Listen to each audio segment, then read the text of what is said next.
De la zone à la gloire, suite de notre émission. Il y a un univers dans lequel on voit souvent des jeunes issus de milieux défavorisés faire des carrières spectaculaires, c'est celui du sport. Nous allons maintenant vous raconter l'histoire d'une autre star mondiale, mais du football, cette fois-ci. Il est 21h ce 12 juillet 1998 lorsque le coup de sifflet retentit. À ce moment précis démarre la finale France-Brésil de la Coupe du Monde, un match suivi en direct par plus d'1 milliard de téléspectateurs. Ce soir-là, en marquant 2 buts en première mi-temps, un homme va mener la France vers la victoire. Cet homme, c'est Zinedine Zidane. D'un coup, Zidane devient un héros national, mais aussi un modèle de réussite. Car Zidane, c'est l'histoire d'un fils d'immigrés algériens qui a grandi dans les quartiers nord de Marseille pour devenir le meilleur joueur de foot de la planète. Aujourd'hui, Zidane est l'un des 3 joueurs les mieux payés au monde. Portrait d'un héros très discret, signé Luc Labose.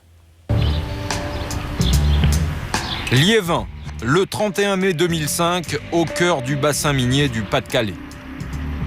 Dispositif de sécurité renforcé pour accueillir une des personnalités les plus populaires de France. Avant elle, quelques têtes connues émergent des voitures de l'organisation. Richard Virenque, le chouchou des amoureux du Tour de France. Allons, l'appareil. Bernard Lama, l'ancien gardien du PSG et des Bleus. Attendez, mais ne vous mettez pas devant parce qu'il faut que j'avance. Ou Laurent Blanc, champion du monde et d'Europe grande époque. Tout s'accélère ensuite avec l'arrivée de ce monospace. À son bord, celui que tout le monde attend. Zidane. Il arrive. La star du football vient de boucler sa 15e saison professionnelle il y a une semaine en Espagne. Aujourd'hui, il vient disputer dans le Nord un petit match entre amis. Le joueur, nous promettons, a répondu gratuitement à l'invitation d'un fabricant de pelouses synthétiques qui veut faire la promotion de son nouveau produit. En attendant, première séance d'autographe dans les coulisses. C'est Eric Van Velskapel qui a invité Zidane à Liévin. Le fabricant de pelouse vit un grand jour dans sa carrière. Moi, je vous cache pas, ça fait 2 nuits que je dors pas. Ça a été un très très gros travail. C'est hyper important parce qu'il y a énormément de clients qui sont dans la salle. Le produit a besoin d'une certaine crédibilité. Et le fait de voir des grands joueurs jouer sur ce produit-là, pour nous, c'est énorme. On ne saura jamais vraiment s'il n'a rien déboursé pour faire venir Zidane et les autres. Mais une chose est sûre, faire jouer la star de Madrid sur sa pelouse est une publicité très payante. Voilà, donc ça, alors ici on a le produit qui a été mis sur le terrain de foot. On a 27 000 touffes au mètre carré. On a de la droite et de la frisée.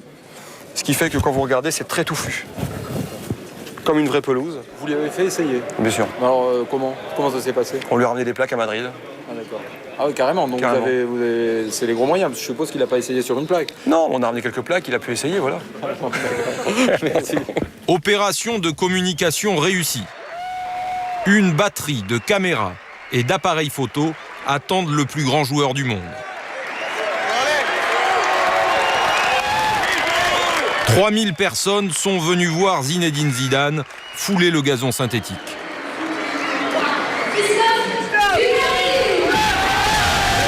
Avec ses anciens copains de l'équipe de France, il est venu faire le spectacle.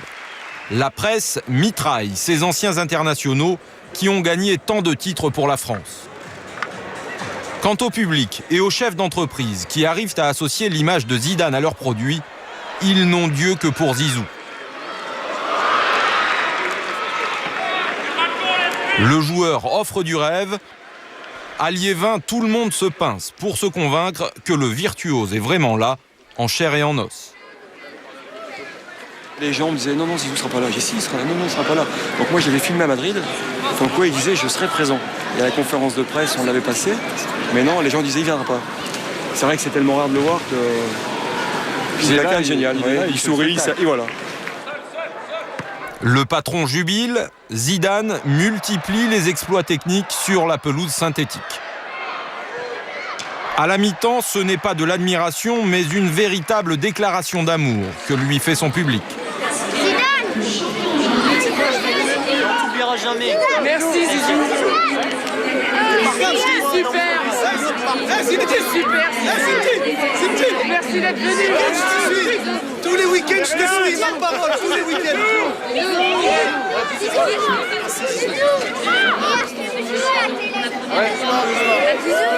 Alors pourquoi le joueur de foot est-il devenu une telle référence? Comment est-il devenu le sportif français le mieux payé de tous les temps?